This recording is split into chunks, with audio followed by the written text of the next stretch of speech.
सवाल। खैर शबाबिकुम मन तशब्बह बिकुहूलिकुम व शर्रु कुहूलिकुम मन तशब्बह बिशबाबिकुम। तुम्हारा बेहतरीन जवान वो है जो तुम्हारे बूढ़ों के मुशाबे है, और तुम्हारा बदतरीन बूढ़ा वो है जो तुम्हारे जवानों के मुशाबे है। क्या यह हदीस नबवी है? और अगर हदीस शरीफ है तो उसका मतलब क्या है? जवाब, मेरी शरीफ के मुताबिक ये हदीस नबवी ही है। रही ये बात कि इसका मतलब क्या है, तो वो ये है कि बेहतरीन नौजवान वो है जो अल्लाह ताला की तरफ से गफलत बरतने में हद से नहीं बढ़ते हैं, बल्कि बूढ़ों की तरह मौत को याद करते रहते हैं, अपनी आखिरत की उम्र के लिए तग व दो करते हैं, और जवानी की खलमस्तियों और हौसनाकियों की जंजीरों से ख़ुद को आज़ाद रखते हैं। और बदतरीन बूढ़े वो है जो अल्लाह से गाफिल है, और उनके सरों में जवानी की गफलतों और हौसनाकियों का सौदा समाया रहता है।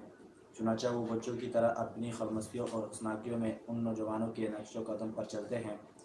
मैंने अपनी दीवार पर अपने सर के बराबर सामने एक लोह आवेज़ा कर रखी है जिसमें हिकमत व दानाई की चंद बातें लिखी हुई है। मैं उसे सुबह और शाम देखता हूँ और उससे इबरत हासिल करता हूँ। इसमें लिखा हुआ है कि मसला यानी यह हदीस के मुताबिक सबसे बेहतरीन नौजवान कौन है? वो है जो बूढ़ा की तरह सोचकर अपना आखिरत के लिए, अपना मानवियत के लिए कोशिश करते हैं। और सबसे बुरा वो बूढ़ा है अपना यानी उम्र 50-60-70 हो गया, अपना खुद जवान समझ करके गुनाहों के पीछे जाना कोशिश करती है, आखिरत की याद नहीं करती है, इबादत के बारे में कोई आखिरत की इबादत के बारे में कोई भी सोच नहीं है।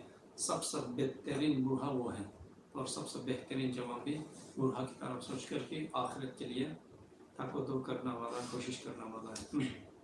अगर तुझे कोई दोस्त दरकार है तो वो अल्लाह ही काफ़ी है। अगर वो तुम्हारा दोस्त बन गया तो हर चीज़ तुम्हारी दोस्त हो जाएगी। अगर तुझे किसी मूस और हमदम की ज़रूरत है तो उसके लिए कुरान ही काफ़ी है, क्योंकि उसके ज़रिए तुम अम्बिया अलैहिस्सलाम और मलाइके के हमरा रहोगे, और ये लोग बेहतरीन साथी और हमसफ़र हैं। अगर तू माल चाहता है तो कनात जैसा बड़ा ख़जाना ही तेरे लिए काफ़ी है, और वो इसलिए कि कनात पसंद आदमी मियाना रवि इख्तियार करता है, और मियाना आदमी बरकत से माला माल रहता है। अगर कोई दुश्मन चाहते हो तो उसके लिए तुम्हारा नफ्स ही काफ़ी है, क्योंकि एक ख़ुद पसंद आदमी लामहला सोबतों से दो चार और मसाइब में मुब्तला होता है, जबकि एक मुतवाज़ी आदमी खुशी सुरूर राहत और रहमत से निहाल रहता है। अगर वह वो नसीहत चाहते हो तो उसके लिए मौत ही काफ़ी है। बेशक जो मौत को याद रखता है वो हुब्बे दुनिया से निजात पा जाता है, और हमतन अपनी आखिरत के लिए सरगर्म अमल हो जाता है। इस मकाम पर मैं